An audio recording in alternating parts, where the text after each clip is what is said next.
दोस्तों, मेरा नाम सुजाता। स्वागत है आपका द अटरिंग में। आज हम बात करने वाले हैं Nepal prime minister KP Sharma Oli के बारे में। लेकिन उससे पहले अगर आपने हमारे चैनल को सब्सक्राइब नहीं किया है तो please subscribe our channel and hit the bell icon for regular notification. सोमवार को नेपाल सुप्रीम कोर्ट द्वारा हाउस ऑफ रिप्रेजेंटेटिव को फिर से री इंसिस्ट करने का फैसला लिया है।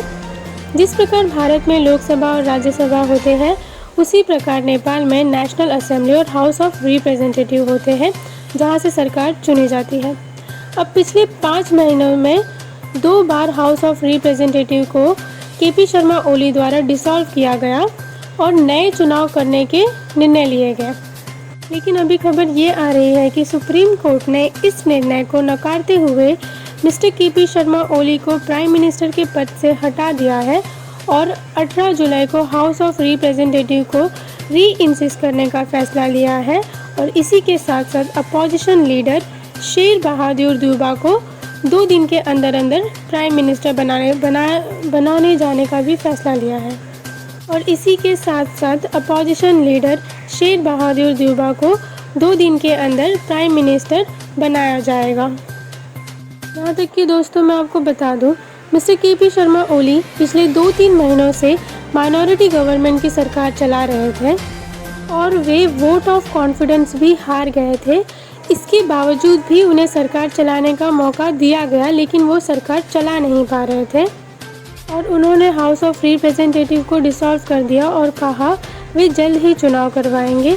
और यह सारा मामला कोर्ट में चला गया, जिसकी वजह से टोटल 5 मेंबर की कॉन्स्टिट्यूशनल बेंच बिठाई गई, जिसको चीफ जस्टिस चोलेंद्र शर्मा राणा द्वारा लीड किया जा रहा था। और उन्होंने फैसला सुनाया मिस्टर केपी शर्मा ओली द्वारा हाउस ऑफ रिप्रेजेंटेटिव को डिसॉल्व करने का निर्णय गलत था। अब यहाँ सवाल ये उठता है कि ये पूरा मामला सुप्रीम कोर्ट में गया कैसे। तो चलिए अब थोड़ी हिस्ट्री जानते हैं। 22 मई 2021 को बस 1.5 महीने पहले ही मिस्टर केपी शर्मा ओली के बोलने पर प्रेसिडेंट बिद्या देवी भंडारी ने 275 मेंबर की लोअर हाउस ऑफ रिप्रेजेंटेटिव को डिसॉल्व कर दिया और एक नए चुनाव की घोषणा की 12 नवंबर और 18 नवंबर को। और पिछले ही सप्ताह की बात है, वहाँ की जो इलेक्शन ऑफ कमीशन है, उन्होंने इलेक्शन के स्केड्यूल भी अनाउंस कर दिया। जाहिर सी बात है, इन सारी चीज़ों को देखते हुए अपोजिशन पार्टी तो खुश नहीं होगी। करीब 30 पिटीशन सुप्रीम कोर्ट में डाले गए, जिसमें से एक जो पूरा अपोजिशन का अलायंस था वो सुप्रीम कोर्ट चला गया और उनके 146 लॉ मेकर्स ने सुप्रीम कोर्ट में पिटीशन डाल दी। अब जानते हैं ये क्राइसिस स्टार्ट कैसे हुआ। तो इसकी शुरुआत होती है पिछले साल के 20 दिसंबर से, जब पहली बार केपी शर्मा ओली ने प्रेसिडेंट बिद्या देवी भंडारी को हाउस ऑफ रिप्रेजेंटेटिव को डिसॉल्व करने कहा। और इसी साल 2021 में 30 अप्रैल और 10 मई को चुनाव करवाने के लिए कहा।